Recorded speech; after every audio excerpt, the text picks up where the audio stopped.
Selingkuh adalah sebuah perilaku yang melanggar kontrak antar pasangan. Perselingkuhan ini bisa terjadi terhadap siapa saja, di mana saja, dan kapan saja. Seperti kasus di atas, bahwa perselingkuhan ini bisa terjadi antara menantu dengan mertuanya. Ada 3 tipe jenis dari perselingkuhan. Yang pertama adalah perselingkuhan secara emosional. Yang kedua, perselingkuhan secara seksual, dan yang ketiga adalah kombinasi antar keduanya, yaitu perselingkuhan seksual dan juga emosional. Tipe perselingkuhan emosional yakni adanya perasaan nyaman, perasaan bahagia, saling memotivasi, dan munculnya self-esteem dalam diri antar pasangan, tanpa melibatkan adanya gairah seksual. Tipe yang kedua adalah tipe perselingkuhan secara seksual, yakni tipe perselingkuhan yang melibatkan hubungan antar pasangan dengan mengedepankan sentuhan fisik dan lebih pada hubungan intimasi secara fisik, seperti layaknya melakukan hubungan suami istri. Dan yang ketiga, tipe perselingkuhan secara kombinasi emosional dan juga seksual. Ini lebih mengarah pada kondisi keduanya. Selain melakukan hubungan intimasi secara seksual atau fisik, mereka pun melakukan hubungan tersebut dengan rasa nyaman, saling mendukung, saling memotivasi, memunculkan kebahagiaan, dan jelas menimbulkan self-esteem yang ada di dalam hubungan tersebut. Ada beberapa alasan seseorang melakukan perselingkuhan, dan berikut beberapa alasan yang menyebabkan seseorang melakukan perselingkuhan. Yang pertama adalah merasa tidak puas terhadap pasangan. Yang kedua, rendahnya komitmen. Yang ketiga, adanya konflik yang semakin membesar di dalam rumah tangga. Yang keempat, rendahnya kasih sayang atau pengabaian cinta kasih di antara pasangan. Dan yang kelima adalah rendahnya komunikasi antar pasangan. Ciri-ciri pasangan yang berselingkuh. Yang pertama, kebiasaan yang berubah. Yang kedua, tidak peduli lagi terhadap pasangan yang sah. Yang ketiga, bersikap impulsif, yakni sikap yang berubah-ubah sesuai dengan suasana hati. Apabila ia senang, ia akan memperlakukan pasangan dengan sangat nyaman. Namun, apabila kebalikannya, ia dalam keadaan mood yang tidak baik, maka suasana hatinya menjadi tidak nyaman. Bahkan bisa menimbulkan konflik di dalam rumah dengan kondisi KDRT atau mungkin hal-hal yang buruk yang dilakukan terhadap pasangan sah.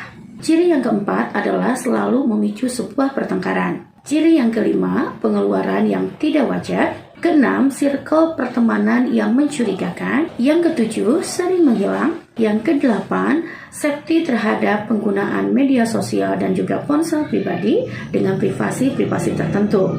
Ciri yang kesembilan, rendahnya kedekatan emosional dan juga rendahnya kedekatan intimasi secara seksual dengan pasangan yang sah. Dan ciri yang terakhir adalah sering melakukan tuduhan-tuduhan buruk terhadap pasangan yang sah. Dan berikut ini adalah karakteristik orang-orang yang sering melakukan perselingkuhan. Yang pertama adalah narsis. Narsis adalah sebuah kepribadian dengan sikap seperti egois, mau menang sendiri, tidak memiliki perasaan empati yang tinggi terhadap orang lain, bahkan kecenderungan tidak mau disalahkan.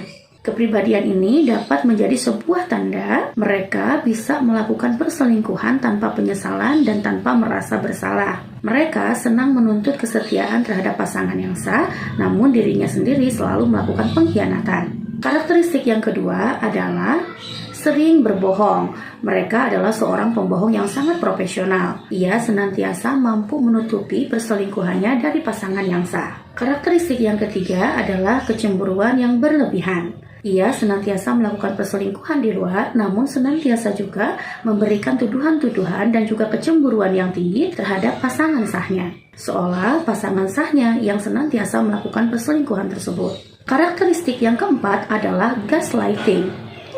Gaslighting yaitu merujuk pada tindakan manipulatif atau manipulasi psikologis yang melibatkan penyajian informasi palsu. Lawan bicara didesak untuk mengakui bahwa informasi tersebut adalah benar, seperti menyudutkan pasangan, menghakimi, atau mendramatisir sebuah keadaan seolah-olah pasangan yang sahnya adalah yang merasa bersalah. Karakteristik selanjutnya adalah playing victim atau manipulatif.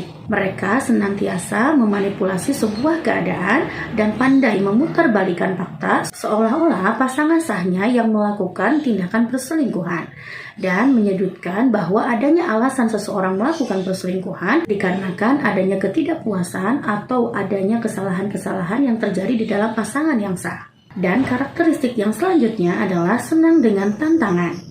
Ada kalanya seseorang yang melakukan perselingkuhan, ia sangat menyukai tantangan. Adanya sebuah hormon adrenalin yang mampu melepaskan hormon fight or flight yang dikeluarkan ketika seseorang menghadapi ancaman, tanda bahaya, atau tertekan dalam situasi tertentu. Anehnya, para pelaku selingkuh ini, mereka sangat menyukai sensasi dari hormon adrenalin tersebut. Dan yang terakhir, karakteristik dari orang yang senang berselingkuh adalah karena mereka memiliki perasaan insecure. Mereka merasa cemas dan tidak aman serta tidak percaya diri apabila tidak memiliki pendamping. Mereka yang berselingkuh senantiasa mencari pasangan cadangan apabila pasangan yang sahnya tidak bisa memenuhi kebutuhannya. Lalu, dampak apa saja yang dapat ditimbulkan dari perselingkuhan tersebut? Yang pertama, sudah jelas adanya pertengkaran atau konflik di dalam rumah tangga. Yang kedua, menguranginya kedekatan emosional antara kamu dengan pasangan. Dan yang ketiga, adanya pengabaian terhadap anak-anak, serta merendahnya kasih sayang yang terjadi di dalam rumah. Termasuk adanya keburukan hal lain yang terjadi dalam finansial. Dan sudah jelas faktor-faktor tersebut memungkinkan bisa menjadikan seseorang bercerai di dalam hubungan rumah tangganya.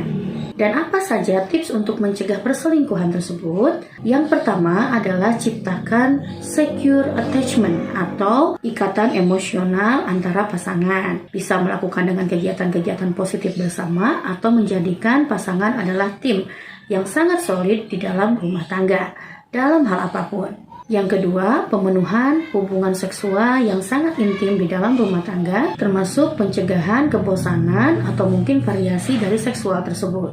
Yang ketiga, strategi coping ketika menghadapi permasalahan di dalam rumah tangga. Coping adalah cara penyelesaian terhadap permasalahan yang dihadapi di dalam siklus rumah tangga. Dan baiknya, pasangan, yaitu suami istri, bisa memiliki coping yang terbaik untuk penyelesaian permasalahan di dalam rumah tangga. Dan yang selanjutnya, kamu bisa mendatangi berbagai ahli profesional untuk meminta bantuan ketika terjadinya konflik di dalam rumah tangga. Sekian, terima kasih banyak, semoga bermanfaat. Assalamualaikum warahmatullahi wabarakatuh.